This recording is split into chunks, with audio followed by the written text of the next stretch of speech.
So, I'm going to talk to you about some things I've learned in my journey. Now, they may be truths to me, but don't think that that makes them mine, because you cannot own a truth.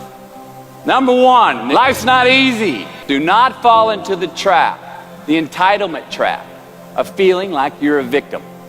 You are not. Get over it and get on with it. Number two, unbelievable is the stupidest word in the dictionary. Give others and yourself more credit. It just happened. You witnessed it. You just did it. Believe it. Happiness is an emotional response to an outcome. If I win, I will be happy. If I don't, I won't. And I say, if happiness is what you're after, then you're going to be let down frequently, and you're going to be unhappy much of your time. Joy, though. Joy is a different thing. It's something else. Joy is not a choice. It's not a response to some result.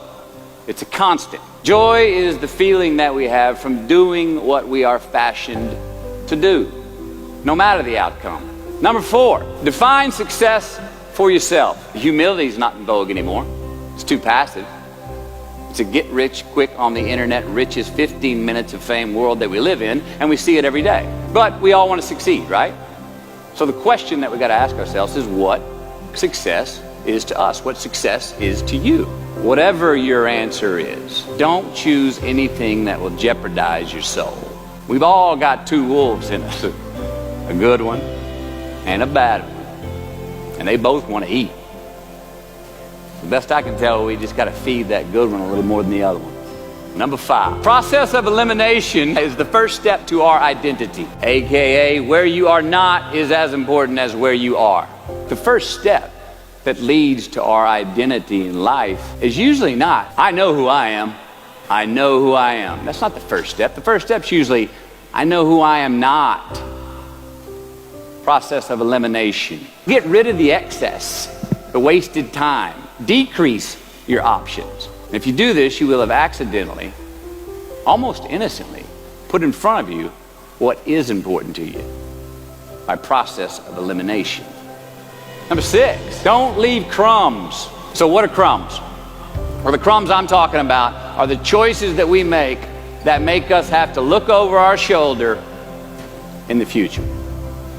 They come in the form of regret, guilt, and remorse. You leave crumbs today, they will cause you more stress tomorrow, and they disallow you from creating a customized future in which you do not have to look over your shoulder. So let's flip the script. Instead of creating outcomes that take from us, let's create more outcomes that pay us back, fill us up, keep your fire lit, turn you on for the most amount of time in your future. These are the choices I'm talking about. And this is the beauty of delayed gratification. Number seven, dissect your successes. We so often focus on failure, don't we? When we study failure, we obsess with failure. We dissect failure and our failures. I find that most of the times our obsession with what is wrong just ends up breeding more wrong, more failure. And the easiest way to dissect success is through gratitude. Giving thanks for that which we do have, for what is working. Appreciating the simple things we sometimes take for granted. Now, I'm not saying be in denial of your failures. No, we can learn from them too, but only if we look at them constructively, as a means to reveal what we are good at, what we can get better at, what we do succeed at. Number eight, make voluntary obligations. I'm talking about the you versus you obligations. We have to have them. They are your secrets with yourself, your own private counsel, personal protocols. An honest man's pillow is his peace of mind. And when you lay down on that pillow at night, no matter who's in your bed, we all sleep alone.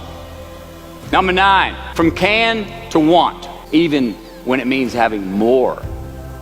Right, be discerning. Choose it because you want it. Do it because you want to. Number 10, a roof is a man-made thing.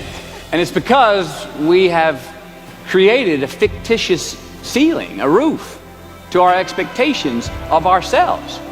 A limit where we think it's all too good to be true. But it's not. We do our best when our destinations are beyond the measurement, when our reach continually exceeds our grasp, and when we have immortal finish lines. And when we do this, the race is never over. The journey has no port. The adventure never ends because we are always on the way. Number 11, turn the page. Guilt and regret kills many a man before their time. So turn the page, get off the ride. You are the author of the book of your life. Number 12, give your obstacles credit. I think fear is a good thing. Now, why? Because it increases our need to overcome that fear. Say the fear out loud. Admit it. Give them the credit they deserve. Don't get all macho and act like they're no big deal. And don't get paralyzed by denying that they exist and therefore abandoning your need to overcome them. So be brave, have courage, and when you do, you get stronger. You get more aware. You get more respectful of yourself and that which you fear. Number 13. So how do we know when we cross the truth? 13. Someone was asking, why did I pick 13? That's an unlucky number. I awoke on this 13th morning to a rising sun, surprisingly fresh and energized. My gut was still a bit peaked from last night's purge, but I curiously felt pretty good. Felt alive. Felt clean. I felt free and light. And somewhere in my captivation, I heard this little voice inside my head say these words: all I want is what I can see, and all I can see is what's in front of me. You see, I crossed the truth that morning. Now, did I find it? I don't know. I think it found me. Why? Because I put myself in a place to be found. I put myself in a place to receive the truth.